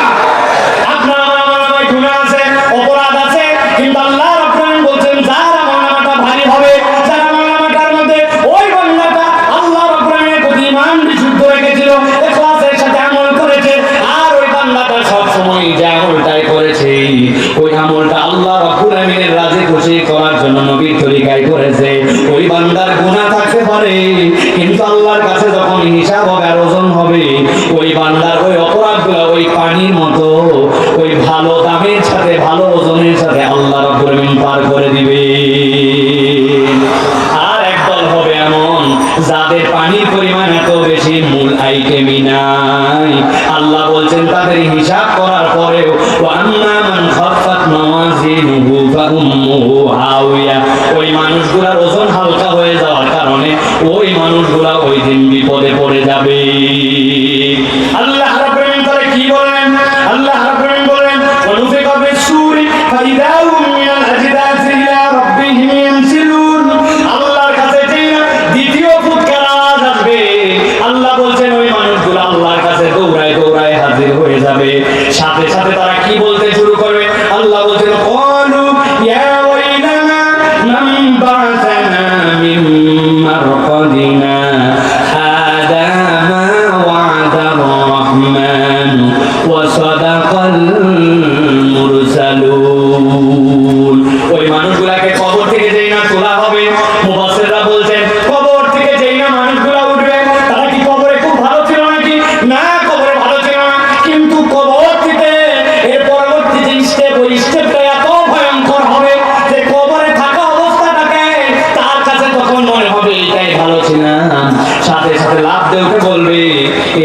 আমাদের কি হলো, আমাদেরকে কে এখান থেকে জাগ্রত করলো, কে আমাদেরকে উঠাইলো। সাথে সাথে তাদের মধ্যে বের হবে হাযা মা ওয়াদার রহমান, আমাদের কাছে আমাদের দয়াময় প্রভু তো দুনিয়াতে ওয়াদা দিয়ে রেখেছিলেন এরকম একটা দিবসের মুখোমুখি আমাকে হতে হবে। আর বলা হচ্ছে ওয়াসাদাকাল মুরসালুন, দুনিয়ার বুকে যত পয়গম্বর প্রেরণ করা হয়েছে ওই পয়গম্বর গুলার কথাও তো সত্য।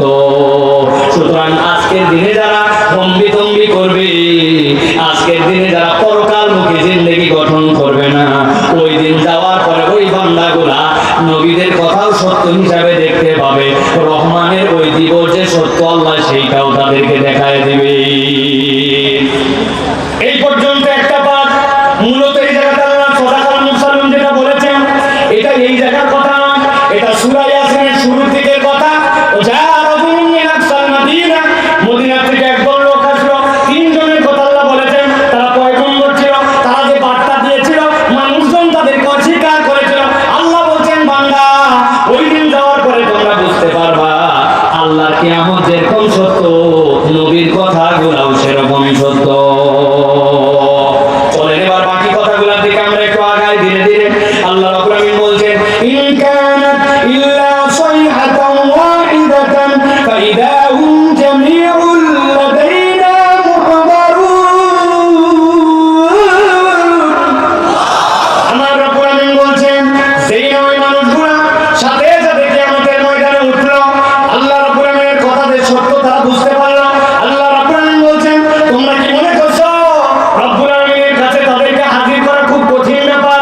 না, রব্বুল আলামিনের কাছে তাদের কাছে হাজির করা একটুকু কঠিন ব্যাপার নয়। আল্লাহ বলছেন ইল্লা সাইহাতান, একটা যেইনার হাত ডাক উঠবে সাথে সাথে আল্লাহ তাদের কাছে হাজির করবেন। মুফাসসিররা ব্যাখ্যা করছেন কিয়ামতের দিনে কেউ হাসরের ময়দানে স্বেচ্ছায় যেতে যাবে না। রব্বুল আলামিন তাদেরকে ফেরেশতাদের দ্বারা এবং এই ফুৎকারের দ্বারা সেই জায়গায় হাজির করায় দিবেন। আল্লাহ রাব্বুল আলামিন এই জন্য বলছেন তোমরা যে জিজ্ঞাসা করতেছ আর মনে মনে ভাবতেছো এই দুনিয়াটা মস্ত বড়, যেমনি ইচ্ছা তেমনি চলো, কিয়ামত কবে হবে দেখা যাবে না। আল্লাহ বলছেন এরকম চিন্তা করো না।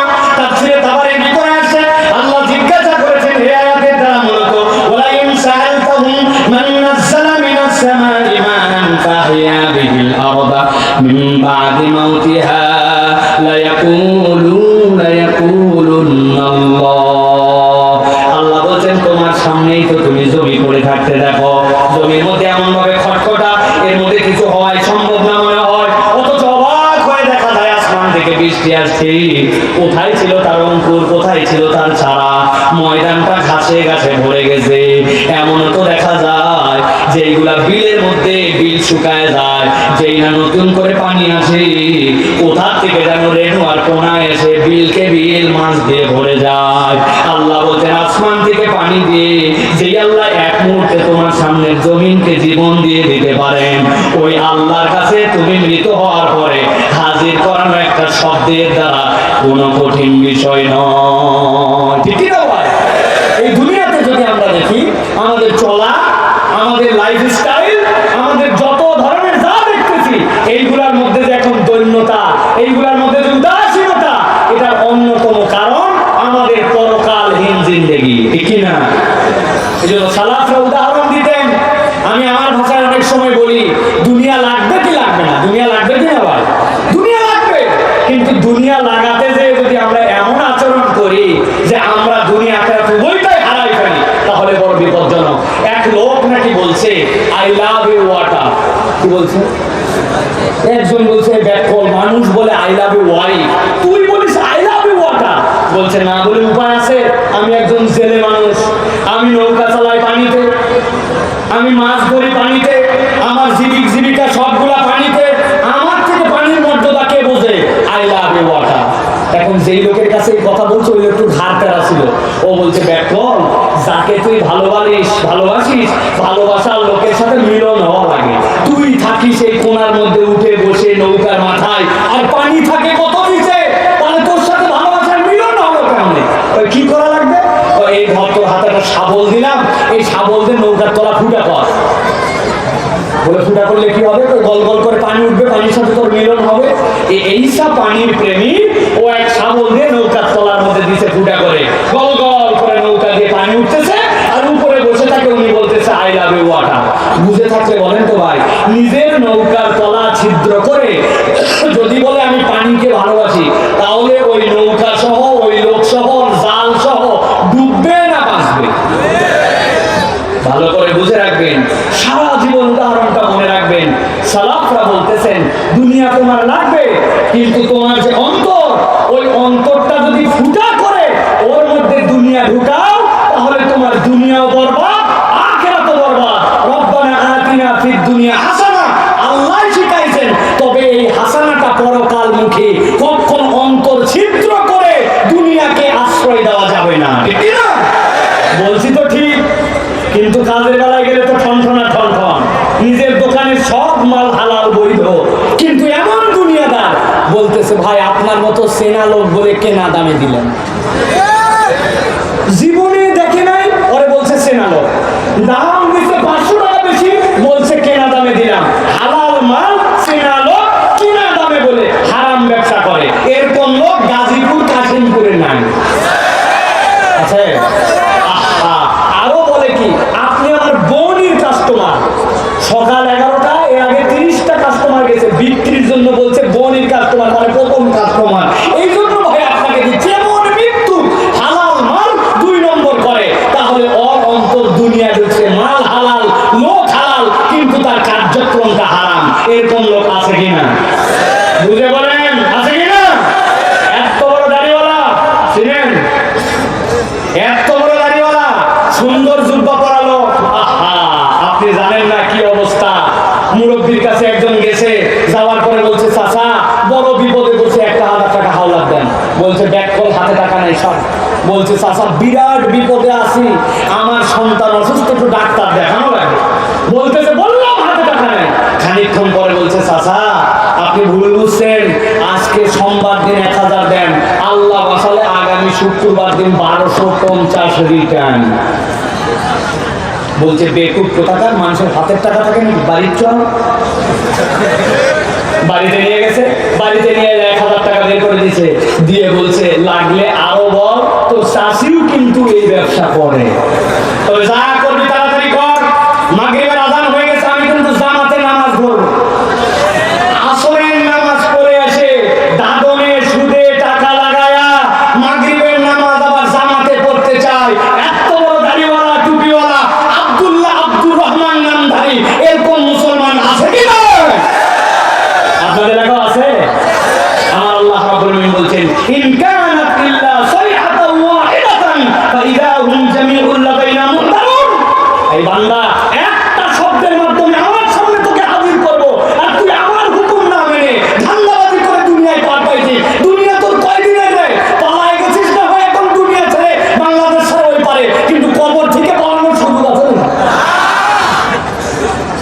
ব্যাংকে টাকা রাখলাম আমরা, এসআইবিএলে যাওয়ার পরে বলে 10,000 টাকার উপর দেওয়া যাবে না। আরে কি সাংঘাতিক কথা, কয়েক লক্ষ টাকার লোক 10,000 টাকার উপরে দেয় না, তবে আমার টাকা নাই। টাকা কি হলো? টাকা করছে মানি, এটাকে বলে মানি গেম। এক ব্যাংকের থেকে নিচে 50 কোটি টাকা নিয়ে আরেক ব্যাংকে ওর 100 কোটি টাকার ঋণ আছে, ওইখানে 50 কোটি টাকা শোধ দিছে, দিয়ে বলছেন দেখছেন 100 কোটি টাকা আছে তাই কি 50 কোটি টাকা যখন তখন আপনাকে দিতে পারে, তো কি করা লাগবে? কয় আরো 200 কোটি টাকা দেন। কই যে বেটা 50 কোটি দিতে পারো, 200 কোটি দিলে সমস্যা কোথায়? ওই 200 কোটি নিয়ে আরেক ব্যাংকে 500 কোটি আছে, ওই জায়গায় মেরে দিছে 100 কোটি দিয়ে, বলছি বাবারে বাবা 100 কোটি রিটার্ন দিতে পারে, 500 কোটির লোক কোনো ব্যাপার না, কি করা লাগবে? 2000 কোটি দেন।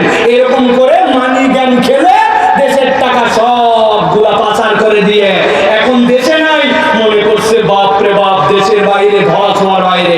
আল্লাহ বলতেছেন দেশের বাইরে হলেও আল্লাহর ধরা ছোঁয়ার বাইরে তুমি নও। আল্লাহর সামনে যেতে হবে কিনা ভালো করে বুঝেন। উদাহরণটা বোঝানোর জন্য বললাম, কারো প্রতি বিদ্বেষ থেকে বললাম না।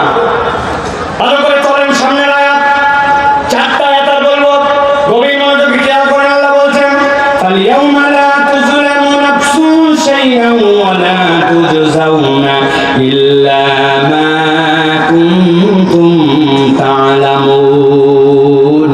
ও আমার বান্দা, আল্লাহ রাব্বুল আলামিন তোমাকে ধরবেন, কিন্তু মনে করো না ওই দিন কোনো ব্যক্তির প্রতি জুলুম করা হবে, ওই দিন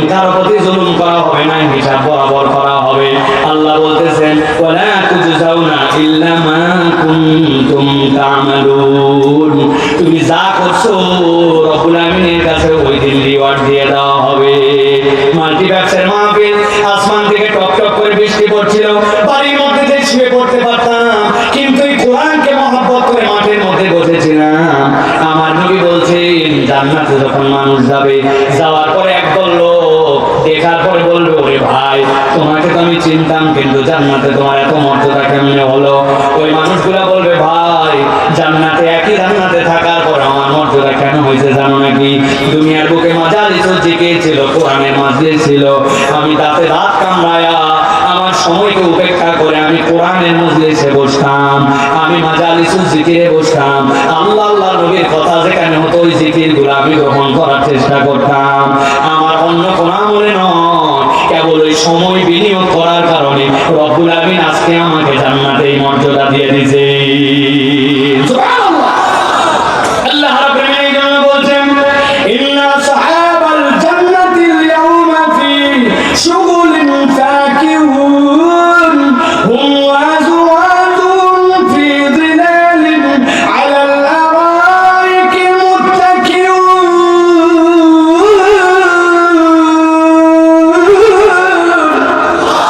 আল্লাহ রাব্বুল আমিন বলছেন, আমি আল্লাহ রাব্বুল আমিন হিসাব বরাবর করব।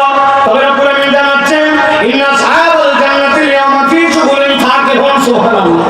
আল্লাহ বলতেছে, এত মজার তাফসীরের মধ্যে মুফাসসিররা করেছেন, আল্লাহ বলেন এখানে শুগুলিন ফাকিহুন বলেছেন। আল্লাহ বান্দা জান্নাতে যাওয়ার পরে কখন তার নিদ্রা আসবে না, আর জান্নাতের মধ্যে সব সময় সে আনন্দে চিত্তে থাকবে। দুনিয়ার বুকে আমাদের এরকম হয়, একটা জিনিস পছন্দ করতে অনেক ভালো লাগছে, কিন্তু এক সময় যেমন ছিল আর কত আর ভালো লাগে না। কিন্তু আল্লাহ বলছেন শুগুলিন ফাকিহুন, তারা ফলে ফুলে এমন ভাবে সেই জায়গায় মশগুল থাকবে, আল্লাহ এক মুহূর্তের জন্য জান্নাতের আনন্দ তাদের থেকে দূর করবেন না। ওই ব্যক্তি তারা যারা পরকালকে বিশ্বাস করে দুনিয়ার জীবনটা পরকালের দিকে তাকায়া চালাইছিল। আল্লাহ বলছেন মাল্টিপ্যাক্সের মাপে ছেলেরা সামনে আসছে, মেয়েরা কি আসে না? অনেক মেয়েরা আসছে। আল্লাহ বলছেন, ও মা বোন কান খাড়া করে শুনেন, হুম ওয়া আযওয়াজুহুম ফি যিলালিন আলাল আরাইকি মুত্তাকিউন। আল্লাহ বলবেন ওই জান্নাতে যাওয়ার পরে এরকম চেয়ার থাকবে, পাশাপাশি স্বামী স্ত্রী বলবে, জান্নাতের মজমা কায়েম হবে। আল্লাহ বলছেন তাদেরকে উচ্চ উচ্চ আসনের মধ্যে বসায়া রব্বুল আমিন তাদের স্ত্রীকে সেই জায়গায় দিয়ে দিবেন। কেবলমাত্র স্বামী নয়, কেবলমাত্র স্ত্রী নয়, আল্লাহ কোরআনের অন্য আয়াতে বলেছেন, তুমি যদি তোমার পরিবার পরিজনকে ইসলামের উপর রাখতে পারো, আল্লাহ আমাদের পরিবার পরিজন গুলাকেও আল্লাহ রাব্বুল আলামিনের জান্নাতে পাশাপাশি হাজির করে দিবেন। সুবহানাল্লাহ। এর মধ্যে ইউনিক হবে একদল, শুনবেন, ইউনিক হবে একদল। এইরকম লোকটা একটু খুঁজে নিয়েন। একদল লোক জান্নাতে যাওয়ার পরে জান্নাতে থাকবে, হঠাৎ করে একদিন ফেরেশতাদেরকে বলবো, ফেরেশতা জান্নাতের মধ্যে আমার অমুক বন্ধুটাকে দেখতেছি না কেন, অমুক ওই কোথায়? সাথে সাথে বলবে সে তো জান্নাতে আসতে পারে নাই। আল্লাহকে বলতে শুরু করো, আল্লাহ আমার ওই দোস্তর সাথে আমার যে সম্পর্ক ছিল, জান্নাতে না আসলে আমার জান্নাতে ভালো লাগে না। রব্বুল আলামিন বলবে জান্নাতের মধ্যে আসার পর আমার বান্দা মন খারাপ করে থাকবে, তার বন্ধু জান্নাতে আসতে পারে না, হতে পারে না। ফেরেশতা যাও যাও ওই বান্দাটাকে জাহান্নাম থেকে মুক্ত করে দাও। জাহান্নাম থেকে যেই না তাকে উঠানো হবে, জাহান্নামের মধ্যে লোকজন বলবে, আরে এই লোকের তো কোনো ভালো আমল আছে আমাদের জানা নাই, অথবা এই লোক দুনিয়ার বুকে অনেক কিছু করছে এরকম তো জানা নাই, এই লোক তারপরে জাহান্নাম থেকে কেমন মুক্তি পায়? সাথে সাথে ফেরেশতারা তাদের কাছে বলবে, ওই লোকটার একটা বন্ধু জান্নাতে গেছে, জান্নাতে যাওয়ার পরে সে জান্নাতে তার দোস্তকে খুঁজেছে, বন্ধুকে খুঁজেছে, মিস করেছে। ওই জান্নাতে মিস করার কারণে আল্লাহ রাব্বুল আলামিন এই জাহান্নামী বান্দাকেও মাফ করে জান্নাতে ঢুকায় দিয়েছে। কত বন্ধু খুঁজলাম, কত লোকের সাথে ঘুরলাম, কোন লোকটা আমাকে জান্নাতে যায় খুঁজবে, এইরকম মানুষকে আমি এখন পর্যন্ত চুজ করতে পারলাম না। আমার সম্পর্ক বেনামাজির সাথে, আমার সম্পর্ক বিড়িখোরের সাথে, আমার সম্পর্ক গীবতওয়ালার সাথে, আমার সম্পর্ক আলেম ওলামার সাথে না, আমার সম্পর্ক এমন কোন নেককার মানুষের সাথে নয়। কত মানুষের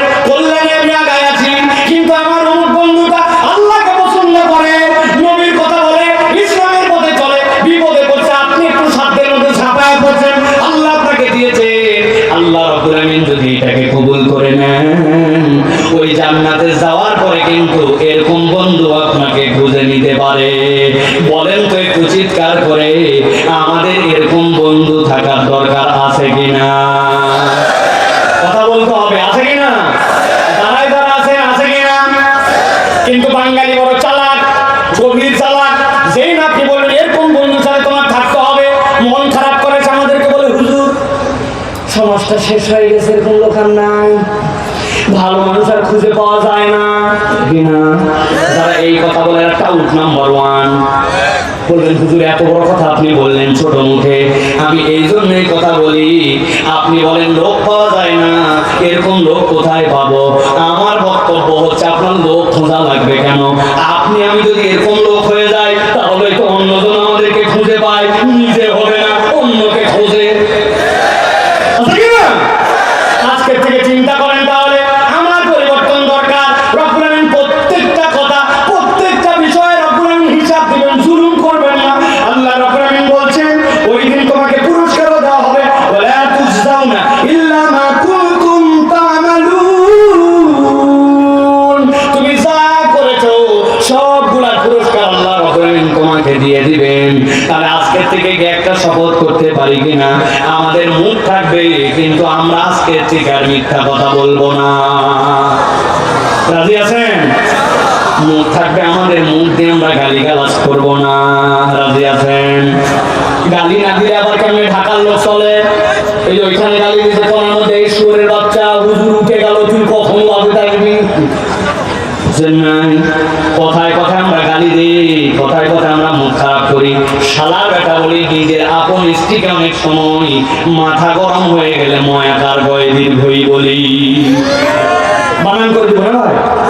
বানান করা লাগবে না? খবরদার। তাহলে আজকে শপথ নিলাম যে আমরা মুখ থাকবে মিথ্যা বলবো না, মুখ থাকবে গীবত করবো না, মুখ থাকবে গালি দিব না। রাজি আছি ইনশাআল্লাহ? চলেন এবার আর 3টা আয়াত বলবো, চলেন। আল্লাহ রাব্বুল আলামিন বলছেন ওই দিন তাদের স্ত্রীকে নিয়ে তারা ওইখানে সুন্দর হবে, তারা উদযাপন করবে, হেলান দিয়ে দিয়ে রাব্বুল আলামিনের মজলিসের মধ্যে তারা হাজির হবে। আল্লাহ বলেন লাহুম ফিহা ফাকিহাতুন ওয়া লাহুম মা ইয়াদউন। প্রত্যেকটা শব্দ আল্লাহ বেছে বেছে চয়েস করেছেন। আল্লাহ এই জায়গায় বলেন নাই লাহুম ফিহা ফাকিহাতুন ওয়া লাহুম মা ইয়াসআলুন। আল্লাহ বলছেন তাদের জন্য ফল থাকবে আর তারা অন্তরে যা চাইবে। ইয়াসআলুন আল্লাহ বলেন নাই। আপনি যদি কোনো কিছু কামনা করেন তাহলে তার পিছনে আপনার প্রচেষ্টা লাগে, কিন্তু আল্লাহ বলেন ইয়াদউন, ওই বান্দা ডাকতে দেরি হাজির হতে দেরি নাই। সুবহানাল্লাহ। নবীজি সাল্লাল্লাহু আলাইহি ওয়াসাল্লাম জান্নাতের বর্ণনা দিচ্ছেন। এক সাহাবিয়া লাভ দেশে বলছে ইয়া রাসূলুল্লাহ অনেক তো শুনলাম জান্নাতের বর্ণনা, আপনার কাছে কেবল জানতে চাই জান্নাতের মধ্যে অত কিছু লাগবে না, জান্নাতের মধ্যে একটা ইয়ামাহা এফজেডএস মোটরসাইকেল পাওয়া যাবে কিনা? কি কয় হুজুর, নবীজি ওই সময় তো মোটরসাইকেল ছিল না, কিভাবে সাহাবী কথা বললেন? হ্যাঁ, ওই সাহাবী ঘোড়া চালাতে নিয়ে এসে বলছেন ইয়া রাসূলুল্লাহ জান্নাতের মধ্যে ঘোড়া পাওয়া যাবে কিনা? নবীজি বলছেন হ্যাঁ না, ঘোড়া পাওয়া যাবে না। একটু আগে আপনি বলছেন ঘোড়া কেন, যা ইচ্ছা তাই পাওয়া যাবে, এখন বলছেন ঘোড়া পাওয়া যাবে না। নবীজি বললেন ঘোড়া তো পাওয়া যাবে কিন্তু দুনিয়াতে এরকম ঘোড়া হবে না। তোমার ঘোড়াটা হবে স্ফটিকের মতো, ওই যে টেবিলের উপর আগে থাকতো এক ধরনের দেখতেন পেপার ওয়েট, ভিতরে ফুল থাকতো, এপার ওপার দেখা যায়, দেখছেন? আর ঘোড়াটা স্ফটিকের মতো হবে। ওই ঘোড়াটা 70,000, তারপর তার পাখা হবে। ঘোড়ার পিঠে উঠে একবার তুমি বসে বলবে চল, তোমার চোখের পলক ফেলার মধ্যে আল্লাহ জান্নাতের মধ্যে 70,000 বছরের রাস্তা তোমাকে পার করায় দিবে। এক সাহাবী বলছে ইয়া রাসূলুল্লাহ, আমি সাহাবী ওর মোটরসাইকেল লাগবে, আমি ভারী সাহাবী আমার 4 চাকা লাগবে। আরবের 4 চাকা কি উঠ? আল্লাহ নবী বুঝলেন আমার সাহাবীদের মনের মধ্যে জোশ এসে গেছে। নবীজির সাথে সাথে বলেন ও সাহাবীরা এক একজন তো এক এক কথা এখন বলবে, আমি তোমাদের জন্য কনক্লুশন দিয়ে দেই। নবীজি বলেন লা আইনুন রাআত ওয়ালা উযুন সামিআত ওয়ালা খাতার আলা কলবি বাশার। আমার উম্মত, তোমার যা কান যে পর্যন্ত শুনেছে, তোমার কানের সৌন্দর্য শোনা যেখানে শেষ, তোমার চোখ যে পর্যন্ত সৌন্দর্য দেখেছে যেখানে দেখা শেষ, আর তোমার অন্তর যে পর্যন্ত কল্পনা করেছে, তোমার অন্তরের কল্পনা যেখানে শেষ, আল্লাহ রাব্বুল আলামিন জান্নাত সেখান থেকে তোমার জন্য দেওয়া শুরু করবে।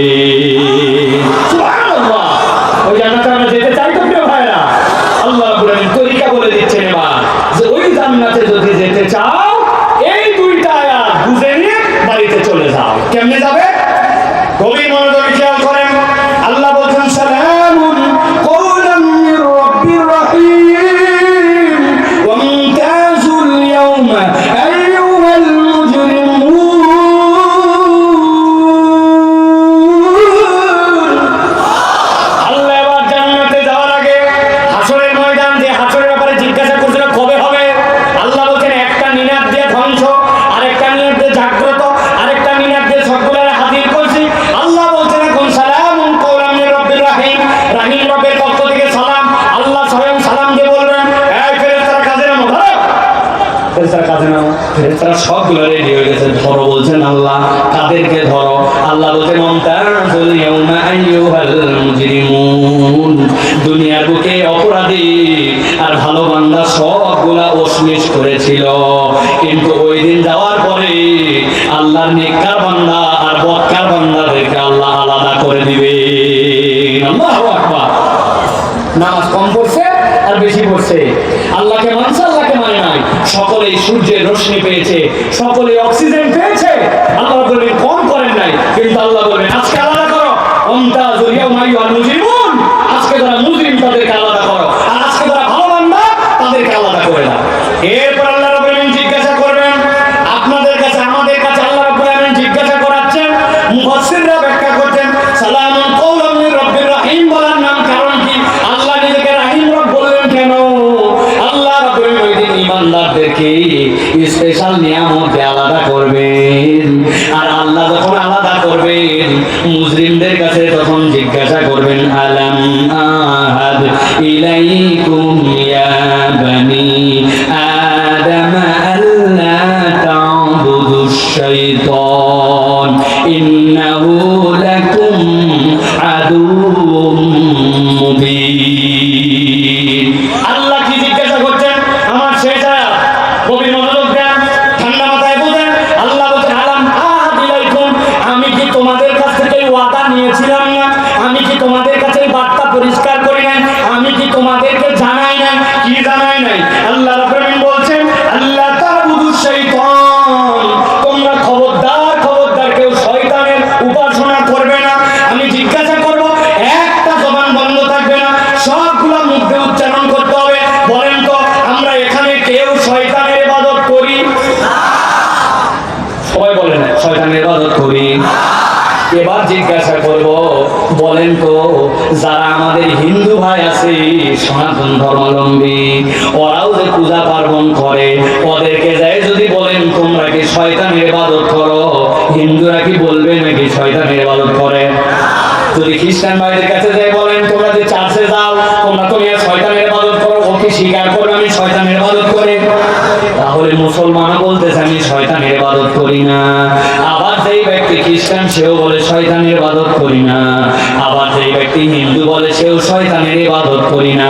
কিন্তু আল্লাহ বলতেছেন আলাম আহাদ ইলাইকুম ইয়া বানি আদম আল্লা তা'বুদুশ শাইতান, আমি তোমার কাছে প্রতিশ্রুতি নিয়েছিলাম তুমি শয়তানের উপাসনা করবে না, কিন্তু আজকে তোমার আমলনামায় শয়তানের ইবাদত পাওয়া গেছে।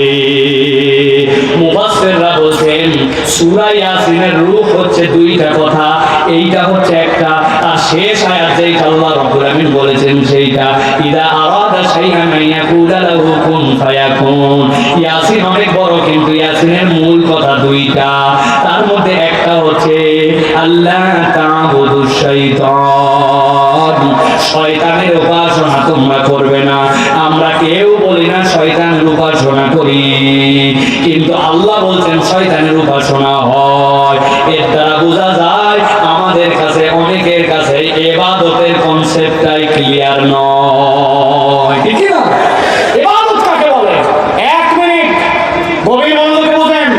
মুফাসসিরুল কিরাম বলছেন ইসমুন জামিউন লিকুল্লি মা ইউহিব্বুহুল্লাহ ওয়া ইয়ারদাহু মিনাল আকওয়ালি ওয়াল আমালিল বাতিনা ওয়াজ যাহিরা।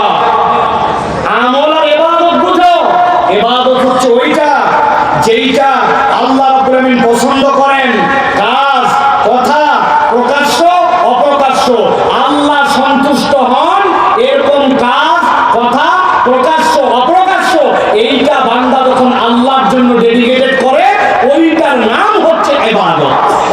ওটার নাম কি? আর যদি আল্লাহর জন্য ছাড়া অন্য কারোর জন্য হয় ওটা তখন শয়তানের ইবাদত হয়ে যায়। এই জন্য বলা হচ্ছে আন্নাল ইবাদাতি আরবা মারাতিব, ইবাদতের চারটা মারাতিব আছে।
অন্তরে দেখা যায় না আল্লাহকে ভয় করেন, অন্তরে দেখা যায় না আল্লাহর প্রতি আপনি আশা করেন, অন্তরে দেখা যায় না আপনি দ্বীনের প্রতি ইখলাস নিয়ে কাজ করেন।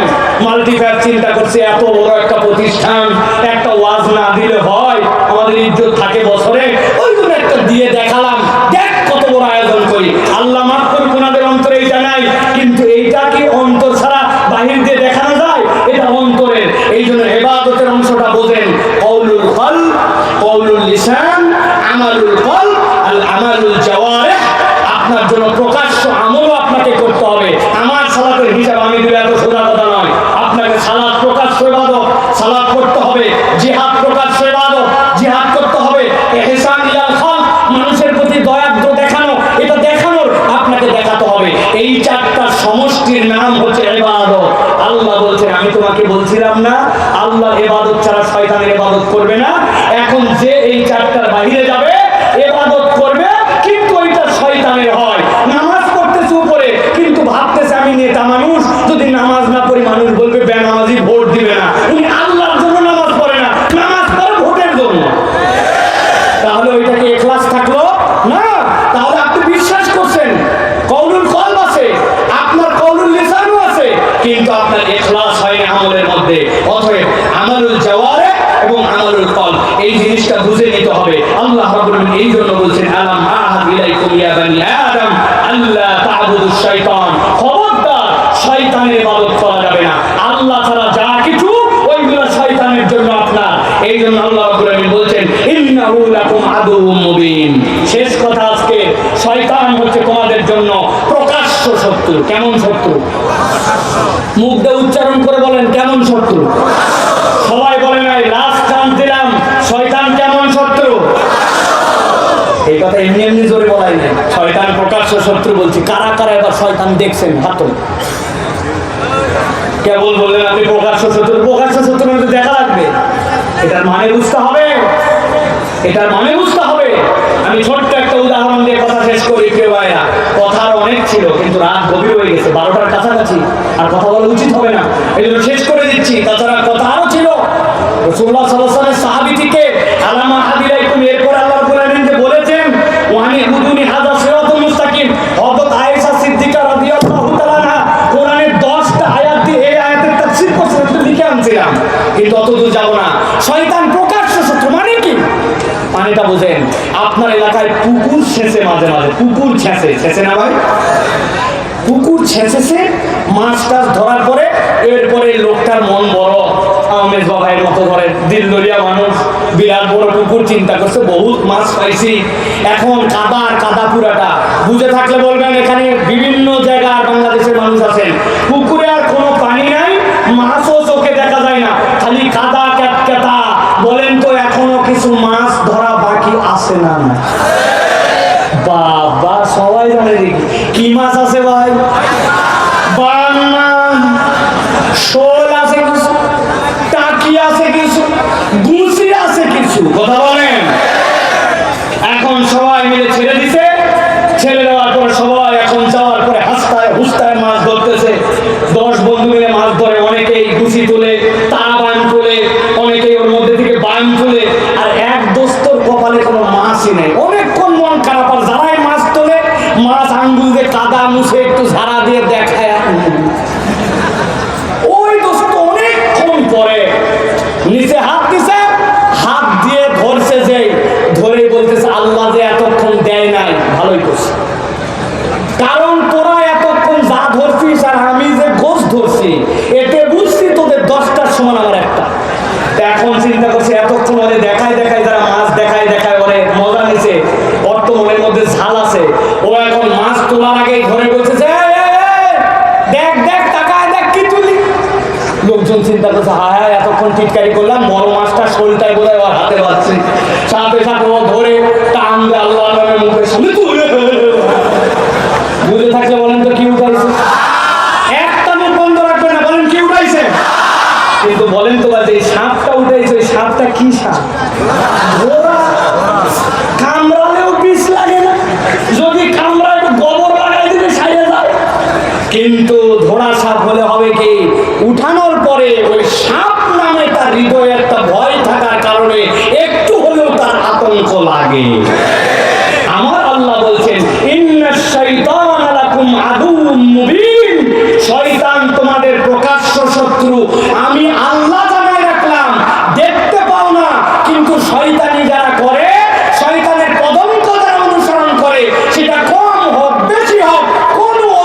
কথা বলা যাবে না। একটু করলে কি হবে বললে বিপদের বাজার হবে। মিউজিক বাজায়, বিয়ে শাদীতে অনুষ্ঠান হয়, মুরব্বী হাজী সাহেব তার বাড়ির থেকে আসার পরে বলছে, হাজী সাহেব আপনার বাড়িতে যাওয়ার পরে শুনতেছি খালি কি ব্যাপার? বলতেছে, বাবা তোরও বেটি আছে, তোরও বিয়ে দেওয়া লাগবে, 2টা দিন সহ্য কর, বাচ্চা কাচ্চা পরে আছে কিনা? আপনি কোনো অজুহাতে এটা করতে পারবেন না, তাহলে আপনি শয়তানের পদাঙ্ক অনুসরণ করলেন। মনটা খারাপ, স্যাড, এই জন্য কানের মধ্যে হেডফোন লাগায়া উনি দৃষ্টি শুনতেছে। মন খারাপ থাকলে গান শোনা যায় না। বয়স কম হলে তো দাড়ি কাটা যাবে না ভাই, এখনো বয়স কাটা করতে হয় না, নামাজ বাদ দেওয়া যাবে তো না, ব্যবসায়িক স্বার্থে মিথ্যা কথা একটু বলা যাবে না। খবরদার, ইন্নাশ শাইতানা লাকুম আদুউম মুবিন, ওই শয়তান ধোঁকা দিয়া তোমাকে জাহান্নামে নিয়ে যেতে চায়। অতএব শয়তানের ধোঁকায় আমরা যেতে চাই না। আল্লাহ বলছেন, ওয়ানি আবুদুনি হাদা সিরাতুল মুস্তাকিম, তোমরা আল্লাহ রাব্বুল আলামিনের সিরাতুল মুস্তাকিমের পথ অনুসরণ করে নাও। যুবক ভাই, 1 মিনিট একটু সময় নাই, 1 মিনিট একটু সময় নাও। ওয়ানি আবুদুনি হাদা সিরাতুল মুস্তাকিম বুঝো। মোবাইলটা বের করছি, মাল্টিফ্যাক্সের মাহফিলে আসবো, কোন দিক দিয়ে ঢুকবো, গুগল অন করলাম। গুগল অন করে যেই না আমি সার্চ দিচ্ছি, আমাকে বলতেছে ফার্স্ট আপনি আপনার যে লোকেশন আছে লোকেশনটা সিলেক্ট করেন। লোকেশন সিলেক্ট না করলে আমি কেমনে বুঝবো আপনি কোথায় যাবেন? ফাইন, আমি আমার লোকেশন সিলেক্ট করলাম দারুস সালাম। আপনাকে পরে বলতেছে হোয়ার ইওর ডেস্টিনেশন, আপনি ডেস্টিনেশন লেখেন, আমি লিখলাম মাল্টিফ্যাক্স। এবার আমার এখানে চলে আসছে ডাইরেকশন, আপনি ডাইরেকশনে যেই না ক্লিক করবেন সাথে সাথে আপনাকে রাস্তা দেখাবে। আসেন দারুস সালাম, যাবেন মাল্টিফ্যাক্স, আপনার রাস্তা একটা গাজীপুর দিয়া, আরেকটা সন্ধ্যা দিয়া, আরেকটা ভিতর দিয়ে জামসিং দিয়া। জামসিং এর রাস্তাটা আজকে আপনার জন্য ঝানঝট কম, এখানে সময় লাগবে কম, অতএব সিলেক্ট করবেন, আপনি এই জায়গায় আসবেন। বলেন তো ভাই, গুগল অ্যাপস ব্যবহার করে আমরা এইরকম ভাবে চলাফেরা করি কিনা? মুরব্বীরা হো হো করেন না, আপনার মাঠন মোবাইল, আপনি আন্দাজে কি হো হো করেন? ইয়াংরা শেষ কথা বুঝো ভাই, ওয়ানি আবুদুনি হাযা সিরাতুল মুস্তাকিম। আল্লাহ বলতেছেন, বান্দা কোরআন খোলা করে তুই কি বলছিস? ইয়াকা না'বুদু ওয়া ইয়াকা নাস্তাঈন। আল্লাহ বলেন, বল তুই কোথায় আছিস? বলে, আল্লাহ আমি তোমারই কেবল ইবাদত করি, তোমার কাছে কেবল সাহায্য চাই। আল্লাহ বলছেন, দ্যাটস গুড, হয়ে গেছে, তোর লোকেশন আমি জেনে ফেলছি বান্দা, এখন বল কি চাস? ইহদিনাস সিরাতাল মুস্তাকিম। আল্লাহ আমি সরল সঠিক রাস্তা চাই। আরে বেটা, রাস্তা তো অনেকগুলা, কোন দিক দিয়ে যাবি, যেই দিক দিয়ে নিরাপদ, যেই দিক দিয়ে সহজে যাওয়া যায়, শর্টকাট, ভুল হলে আল্লাহ মাফ করে দেয়, কোন পথ? আল্লাহ বলছেন, সিলেক্ট কর, ইয়াকা না'বুদু ওয়া ইয়াকা নাস্তাঈন, ইহদিনাস সিরাতাল মুস্তাকিম সিরাতাল লাযীনা আন'আমতা আলাইহিম। ওই রাস্তা দেখান যেই রাস্তায় নবীরা চলেছেন, সিদ্দিকরা চলেছেন। আল্লাহ বলছেন, স্যার ওই রাস্তা দেখান না, ইহুদি নাসারা যেই পথে গেছে। কোন বান্দা যদি তাই মনোবাক্যে একবার বলে শয়তানের উপাসনা করি না, আর ইহদিনাস সিরাতাল মুস্তাকিম, আল্লাহ ওই বান্দাকে হেদায়েতের রাস্তা দেখানো নিজের উপরে দায়িত্ব বানায় নেন। সুবহানাল্লাহ। আজকের থেকে শপথ হোক, 1 বছর পরে হয়তো আপনাদের সাথে দেখা হবে, আমরা শয়তানের পদাঙ্ক অনুসরণ করব না। ছোট হোক বড় হোক, মোবাইল দেখতে খারাপ একটা অ্যাপ চলে আসছে, মুসলমান চোখ সরাই ফেলছে, সরাই অন্যদিক সরাই ফেলছে। ফেসবুক চালাতেই হয়, দেখলাম না এটা, চোখ বন্ধ করে ফেলছি। আল্লাহ দেখবেন এইটা শয়তানের ছোট থেকে ছোট কোন রকম সে পদাঙ্ক অনুসরণ করে না। আমরা কি শপথ নিতে পারি আল্লাহর পথে চলবো, শয়তানের পথ বর্জন করবো? ইনশাআল্লাহ, ইনশাআল্লাহ। মনে থাকবে প্রিয় ভাইরা, অনেক কথা কিন্তু এর মধ্যে বলা হয়ে গেছে। আল্লাহ রাব্বুল আলামিন আমাদেরকে আল্লাহর পথে অটল অবিচল থাকার তৌফিক দান করেন। আমাদের বইয়ের দোকান আসছে, অনেক বই, আলহামদুলিল্লাহ। এর মধ্যে 2টা বইয়ের কথা বলবো, খেয়াল করেন। আপনি আপনার সন্তানকে গল্প শোনান, কি গল্প শোনান? একটা বিশাল বড় শিয়াল, সেই শিয়ালটা রাত্রেবেলা বের হলো, শিয়ালের মা এরপরে যাচ্ছে, যাতে যাতে শিয়ালের এক বাচ্চা হাউ করে উঠলো। আপনার বাচ্চাকে গল্প শোনান, শুনান না? এক ছিল রাজা, সেই রাজা এরপরে তার 2 মেয়ে পরদেশের মধ্যে, এরপরে চলে গেল, রাজা মরে গেল। এই যে মিথ্যার ভুয়া গল্প বলে না বাঙালি, এরকম কেউ নাই। আমি চিন্তা করছি আমার বাচ্চাকে আমি গল্প শোনাতে চাই, তবে গল্পটা আমার মুখে বলা কারো মুখে বলা নয়। নবীজি সাল্লাল্লাহু আলাইহি ওয়াসাল্লাম যেই গল্প সাহাবীদেরকে শুনাইছেন, আমি সেই গল্পটা আমার বাচ্চাকে শোনাতে চাই। কেমন মজার কথা, নবীজি গল্প শুনাইছেন। বইটা সাইজ দেখছেন, বুক পকেটের মধ্যে সুন্দর করে ঢুকা কোথায় আপনি রেখে দিতে পারবেন আপনার বুক পকেটের মধ্যে। একদম মোবাইলকে হিসাব করে বের করে বইটা বের করা হয়েছে। এটা হচ্ছে যে গল্প রাসূল সাল্লাল্লাহু আলাইহি ওয়াসাল্লাম শুনিয়েছেন, সস্তা দামে নবীজির শোনানো গল্প আপনার সন্তানের হাতে তুলে দেন।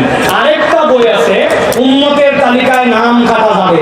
আমাদের মধ্যে অনেকেই আছে আমরা নবীর উম্মত হয়ে বসে আছি, কিন্তু আমরা জানি না যে আমার নাম নবীর উম্মতের তালিকা থেকে কাটা চলে গেছে। নবী দেখবেন বাজারে গেলেন, যাওয়ার পরে গমের ভিতরে হাত ঢুকাই দিলেন, দিয়ে দেখলেন উপরের গমগুলা শুকনা আর ভিতরের গুলা ভিজা। নবী বললেন, এই চালাক, উপরে রাখছো শুকনা ভিতরে ভিজা, মানুষকে ধোঁকা দাও কেন? মান গাশানা ফালাইসা মিন্না, যে ধোঁকা দেয় সে আমার উম্মত নয়। এখন আমি জানি একটা, কিন্তু হাদিসের মধ্যে আছে 40টার উপরে নবীজি বলছেন তোমার এই কাজ করলে তুমি আমার উম্মতি নয়। তার মধ্যে এমন কতগুলো আছে আমরা জানি না। কোনো ব্যক্তি যদি জানাজা হয় আর ওই জানাজার আগে আগে যায় হেঁটে হেঁটে, মানে আপনি খাটলি নিয়ে যাচ্ছে, উনি চিন্তা করছে রাস্তা পরিষ্কার করার জন্য আমি একটু সামনে যাচ্ছি।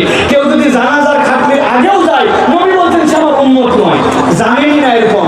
আমি 7টা গল্পের টেকনিক করছি, বাচ্চা কাচ্চা তো গল্প ছাড়া করবে না, একবার গল্পে ঢুকবে পিছন দিয়ে বের হয়ে যাবে। সে সুন্দর করে যে উম্মতের তালিকায় নাম কাটা যাবে, এরকম করে আমার বই, মিজানুর রহমান আজহারি ভাইয়ের বই, আর অনেক বই আসছে, আমাদের স্টল নিয়ে আসছে। সত্যি আমরা সুযোগ থাকলে অন্তত বাড়িতে একটা চালান নিয়ে যাই।